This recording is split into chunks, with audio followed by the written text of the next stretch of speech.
Hi everyone, this is Zainab, a legal intern in the Lexis & Company. I'm from UPA School of Law, Dehradun.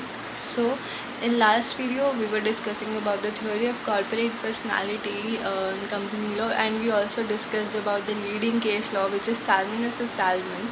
So, basically, इस case में ये कहा गया कि company के incorporation के टाइम के बाद से उसकी एक सेपरेट लीगल एंटिटी बन जाती है and automatically the debenture holder will get the more priority than the unsecured creditor. तो सालमन को उसमें पे किया गया था। तो लाइक ये एक बहुत ही बेसिक और बहुत इंपॉर्टेंट केस है in the company law, because ये पूरा बेसिक बताता है fundamental side. Now in this video will discuss about the third case which is Lee versus Lee air farming company limited. So basically इस case में हुआ क्या कि Lee air farming company limited से कंपनी थी, ठीक है, जिसके इन टोटल शेयर कैपिटल था 3000 शेयर्स का, जिसमें से 20,999 जो शेयर्स थे वो ली के पास खुद से थे। तो ली ने अपने आप को कंपनी का managing director plus chief pilot बना रखा था कि जो सैलरीड एक एम्प्लॉय भी है कंपनी के अंदर इसके अकॉर्डिंग। तो हुआ क्या कि एक टाइम पे जो ली था उसकी कंपनी का जो प्लेन था वो क्रैश हो गया, सो जिसमें ली की डेथ भी हो जाती है। तो basically will discuss about the master servant relationship in this case. जैसे कि कल ही एक एम्प्लॉय ही था, because he was a salaried employee अपनी खुद की कंपनी में, लेकिन उसकी डेथ हो गई। तो एक मास्टर सर्वेंट का रिलेशनशिप क्या होता है कि जो कंपनी है उसमें जो उसके एम्प्लॉयज़ हैं वो काम कर रहे हैं, अगर उनको कुछ भी इंजरी होती है, हर्ट होता है, तो automatically master will give the compensation to the servant.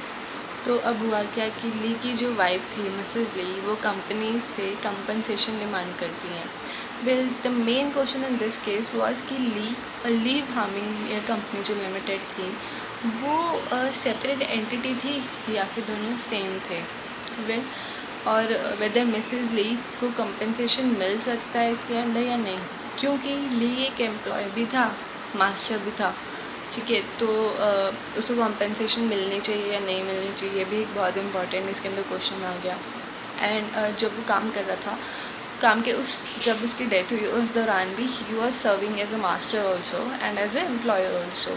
तो इंश्योरेंस कंपनी का बेसिकली इसके अंदर यही क्लेम था कि एक्सीडेंट के टाइम पे Lee was acting as a master as well as the employer of the company. Well Lee ने खुद को मैनेजिंग डायरेक्टर भी बना रखा था, plus he was an employ also.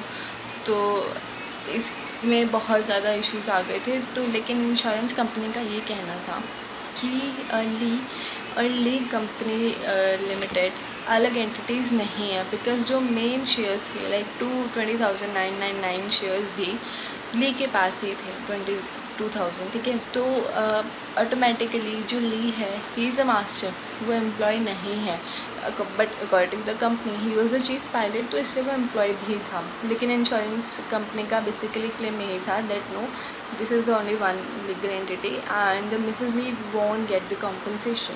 तो ये केस भी सालमन वर्सेस सालमन के बेसिस पे ही डिसाइड हुआ था। बेसिकली कोर्ट ने ये कहा कि ली जो था वो as a master and as a employee दोनों तरह से एक्ट कर रहा था। वो कंपनी को पूरा होल्ड भी था उसका, plus he was a salaried employee also. तो वो दोनों सेपरेट लीगल एंटिटी है और इन्हीं ग्राउंड्स पे he was acting as the both. लेकिन जो कॉम्पनसेशन है उसको बेसिकली सर्वेंट के उस पर मिलेगी, लाइक द एम्प्लॉय के बेसिस पे, not the master on basis. So this was the main basic principle of the corporate personality. But India में इस लीगल एंटिटी को बेसिकली एक फाउंडेशन में थी in the case Lee Kondoli tea company limited case के अंदर। तो now will discuss about the advantages of corporate personality.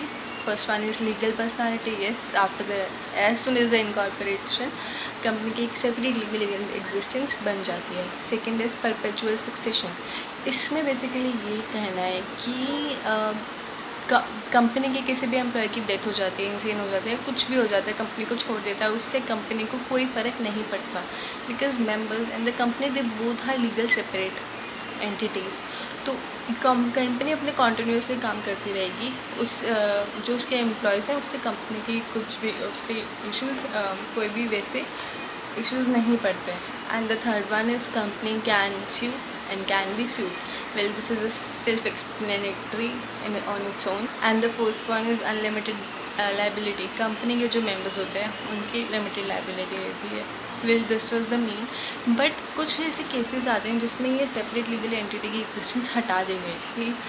We will discuss that in the next video I'll make tomorrow. So that's all for this video. Thank you.